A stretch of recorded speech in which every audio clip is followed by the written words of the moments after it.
6/12/73 દિવસ છે. અને ઠંડી તે વખતે એકદમ સાથે જ હતો. ઠંડી સારી એવી હતી, 10-12 ડિગ્રી.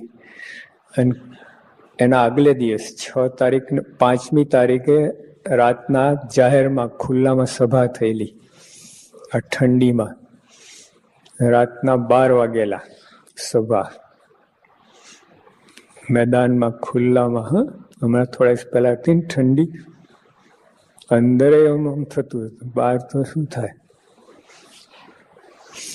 પણ સ્વામી ત્યાં સભા કરી રાતના ચેષ્ટાગાન. પછી આયા પછી રાતના 12 પછી બધું તંત્ર ચાલે.